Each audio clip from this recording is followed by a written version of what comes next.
Көңүл буруңуздар. Москва шаарында эмгектенип жаткан мекендештер, сиздер үчүн. Врач-стоматолог Бигалиев Максатбек Эсеналиевич стоматологиянын бардык кызматтарын көрсөтөт. Сиздерге ыңгайлуу баада тиш ооруларын сапаттуударлоо жана тиш салуу, лечение, реставрация, удаление зубов, гигиеническая чистка, брекеттин бардык түрү, протезирование, металлокерамика, цирконий, имплантация. Бизде консультация жана рентген акысыз. Дарегибиз: метро Дубровка, улица Шарика-Подшипниковская, 40.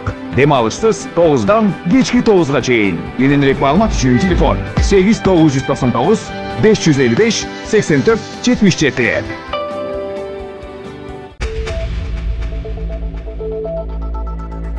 Унаа жолдордо кар көчкүнү атайлап түшүрүү иштери жүргүзүлөт. Бишкек-Ош унаа жолунун өтмөк тилкеси Алабел ашуусу жана Чычкан капчыгайында кар көчкүлөрүн аткылап түшүрүү иштери башталды. Өзгөчө кырдаалдар министрлиги маалымдагандай, бул иштер 4-февралдан 8-февралга чейин жүргүзүлөт. Мындай аракет жарандардын өлүмүнө жол бербөө, материалдык чыгымдарды болтурбоо жана жол каттамын өзгүлтүүгө учуратпоо максатында ишке ашырылууда. Министрлик айдоочуларды, жүргүнчүлөрдү алыска сапарга чыгууда белгиленген жол белгилерине жана убактылуу коюлган тосмолорго көңүл буруп, жол эрежелерин так сактоого чакырат. Унаалардын ортосундагы 500 метр аралыкты сактоо зарыл. Улуттук банк кезектеги алдамчылык схемасы тууралуу эскертет. Улуттук банк кезектеги алдамчылык схемасы тууралуу эскертип, жарандарды сак болууга чакырды. Мекеме тараткан билдирүүгө ылайык, белгисиз адамдар мамлекеттин колдоосунда жеңилдетилген шарттарда насыя алууга жарандарга көмөк көрсөтүү жөнүндө жарнаманы Telegram мессенджер аркылуу таратышууда.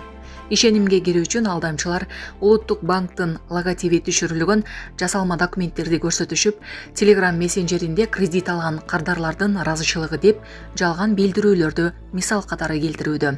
Андан кийин алдамчылар ар кандай шылтоо менен камсыздандыруу, комиссия жана башка жарандардан акча которууну суранып, жасалма насыялык келишимди жөнөтүшүп жатышат. Ушуга байланыштуу Улуттук банк бул кезектеги алдамчылык схема экендигин эскертет. Мындай билдирүүлөргө ишенбеңиз жана эч убакта бейтааныш адамдарга акча которбоңуз. Эгерде күмөн санасаңыз, маалыматты расмий булактардан текшериңиз деп билдирди мекемеден. Эскерте кетсек, Улуттук банк жарандарга телефон чалбайт, кызматкерлердин күбөлүгүн жана башка расмий документтерди мессенджерлер аркылуу жөнөтпөйт, акча которууну суранбайт, ошондой эле жеке адамдарды тейлебейт, эсеп ачпайт жана калкка насыя бербейт.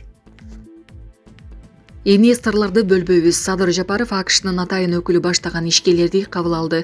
Бүгүн президент Садыр Жапаров АКШнын Түштүк жана Борбордук Азия иштери боюнча атайын өкүлү элчи Серджио Гор жана америкалык бизнес өкүлдөрү менен ынтымак ордодо жолугушту. Бул тууралуу мамлекет башчысынын басма сөз кызматы билдирди. Маалым болгондой, мамлекет башчысы Кыргызстан көп векторлуу тышкы саясат жүргүзүп жатканына токтолду.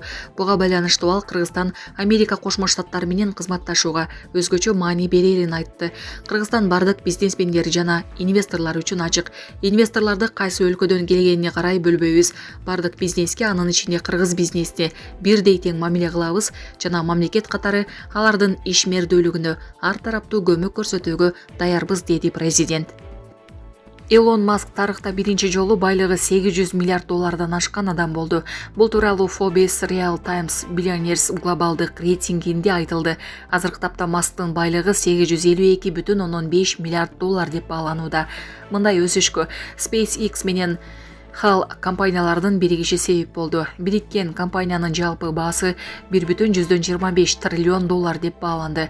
Forbes Масктын бул компаниядагы үлүшүн 43% деп эсептеп, анын баасын 542 миллиард доллар деп көрсөткөн. Мындан тышкары Маск Tesla компаниясынын 12% акциясына ээ, анын наркы 178 миллиард доллар. Ошондой эле Tesla акцияларына байланыштуу 124 миллиарддык опциондор пакети бар. Айрым шарттар аткарылса, келечекте анын кирешеси дагы 1 триллион долларга чейин өсүшү мүмкүн. Forbes маалыматына караганда, Маск азыр рейтингде экинчи орундагы адам Google'дын негиздөөчүсү Ларри Пейджден 572 миллиард долларга бай.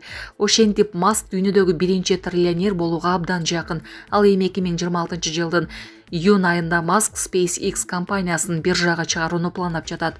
IPO учурунда компания 50 миллиард долларга чейин каражат тартууну, ал эми жалпы баасын 1,5 триллион доллар деп баалоону көздөдү. Эгер бул ишке ашса, тарыхтагы эң ири IPO болуп калышы мүмкүн. Айдоочулукка окутуу маселеси парламентте президенттин сынына жооп айтылды.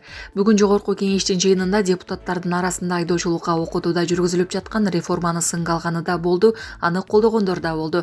Алгач отурум башталганда мекенчил депутаттык тобунун лидери Кундузбек Сулайманов борбордук трибунадан 10 мүнөт убакыт алып, айдоочулук күбөлүк боюнча эл өкүлдөрү көтөргөн маселе элдин үнү экенин айтып, аткаруу бийлигин муну популизм катары кабыл албоого чакырды. Биз айткан нерселерден аткаруу бийлиги жыйынтык чыгарышы керек. Биздин ар бир айткан сөзүбүздү популист катары кабыл алсак анда кандай болот? Оңай окуду көп деп айткам. Мен муну менен элдин айтканын айтып жатам, деди Сулайманов. Эл өкүлү айдоочулукка окутуу боюнча түзүлүп жаткан системди коомдук талкууга чыгаруу керектигин белгилеп, жарандардын каалоосуна карабастан оңай окутуу туура эмес деген пикирин билдирди. Ар бирибиз миңдеген шайлоочуларыбыздын сөзүн айтып жатабыз. Мен аткаруу бийлигине каршы чыгып жаткан жокмун. Биз сунуш гана айтуудабыз. Керегем сага айтам, келиним сен ук деп жатабыз. Элдин нааразычылыгын көбөйтпөгүлө. Бир да депутат аткаруу бийлигин акмаксыңар, элди ойлобогон бийлик болдуңар деген жокпуз. Иштеген жерде кемчиликтер болот. Ошол кемчиликтерди түздөп коелу деген гана тариз деген. Эл өкүлү өкмөттүк саатты тезирээк өткөрүүнү сунуштады. Сулаймановдун пикирине кошулган парламент төрагасы Нурланбек Тургунбек уулу бийлик бутактардын ортосунда сый болушу керектигин белгиледи. Ал аткаруу бийлигин депутаттардын сүйлөгөн сөзүн сындабай, туура кабыл алууга үндөдү. Ал эми эл өкүлү Марлен Маматалиев кесиптештерин жана коомчулукту айдоочулукка окутууда жүргүзүлүп жаткан реформаны саясатташтырбоого чакырды.